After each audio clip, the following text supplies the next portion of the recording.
What's going on, guys, and welcome back to Blaze Tech. And in today's video we're going to be talking about the Sony WH-1000XM5 versus the older Sony WH-1000XM4. Now all of this information is from trusted sources, so let's get into it. We're going to be comparing the two and which one I recommend you, so make sure to watch until the end of the video and let's get into it. If you have not already, remember to like the video and subscribe to the channel.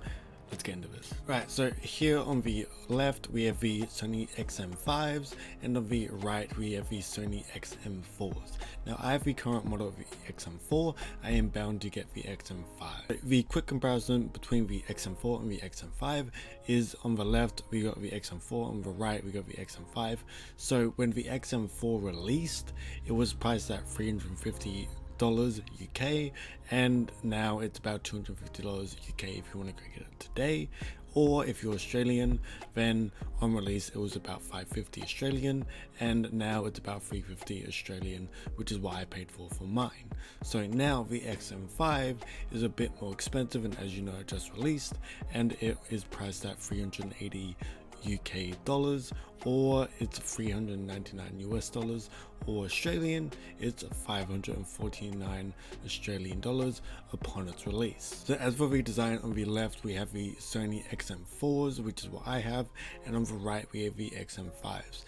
As we can see, the XM4s, the cup is more of a circular and the XM5s is more of a rectangle, and as you can see the band is actually smaller on the XM5s compared to the XM4s, going from a small band to a bigger band, and on the XM4s it's just one big band which is all the same size, and you got the branding which is Sony on the left, and you haven't got the same branding on the XM5s. And with the XM5 compared to the XM4s, the touchpad is more of a rectangle than a circle, and it is more lightweight and looks more comfortable than the XM4s. XM4s are amazing, but I am bound to try the XM5s when I get to it. All of the touch controls are the same. The touch controls like double tap, triple tap, up, down, left, right is the same on the XM4s as well as the XM5s. Just as you can see, there's a bit of difference of the banding up here compared to the XM4s, and as you can see it's more rectangle than the Sony XM4s, which is a circular base. So the battery life comparison, the Sony XM5s was rumored to be about 40 hours with playback time. However, this is not correct fully. The only way you're going to get 40 hours of battery life is if you turn off noise cancelling and you have more efficient audio codecs, and it's a improvement if you do that of 2 hours compared to the XM4s with the same settings. So on the XM4s you get about 38 hours if you do that, and the XM5s you get about 40 hours if you do that. But in the real world you can get about 30 hours with the XM4s as well as the XM5s.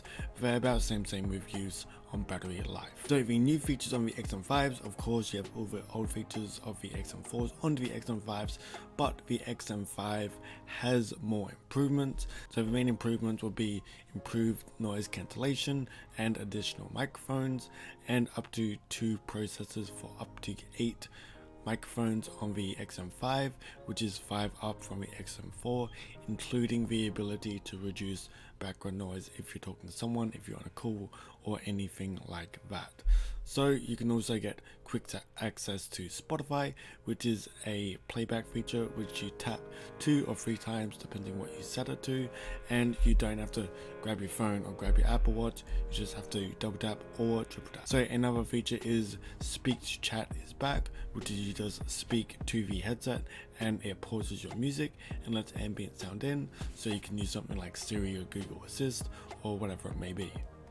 And the old feature of where you have your headphones on and you take them off, and just for demonstration purposes, this is on, you take them off, they automatically turn off your music or whatever it may be, let's say it's a YouTube video, and the same feature still applies on the XM5s. However, on the XM5 it's a little bit faster than the XM4s, and it can now connect to 2 devices at once. So let's say you are listening to a podcast with your friend and you both want to listen to the same podcast on the same phone, you can definitely go and do that, which is available to you. And of course you now have clearer calls thanks to the multiple microphones and the audio playback settings. So overall it does everything the XM4 does, but it's just improved. So the actual sound quality, the XM4s have a 40mm driver and the XM5s have a 30mm driver now, so it's smaller, but it's got a carbon fiber composite, going for lighter weight and it's more rigid. So the XM5s also have clearer sound, and the XM5s are more precise on the low end and higher detail in sound, whether it be music, YouTube, podcasts, Netflix, whatever it may be. And the XM5s with music has more of a punchy sound and more a dynamic sound available to you as well. So pretty much my verdict from this quick comparison of the XM4 to the XM5, the XM5 definitely wins because you get a few bonus features such as better sound, better call quality, improved noise cancellation, slimmer design and lighter design. And I would say if you have the current XM4s like I do, then definitely keep them. It's definitely a great thing to have. But if you want to upgrade to the XM5s because you want these improvements, or you just want a better headset, that's definitely something you can go for. So if you want to get either the XM4s, which I recommend because they are totally good, I use them pretty much daily. But if you want to also get the XM5 from this verdict, then it'll be in the link in the description for you. And if you purchase that, I get kickback, of course. And if you have enjoyed today's video on the Sony XM4s versus the XM5s, then definitely leave a like on today's video, comment down below what you want to see next, and we will see you guys next time. Don't forget to subscribe to the channel and click on screen for another video. Bye.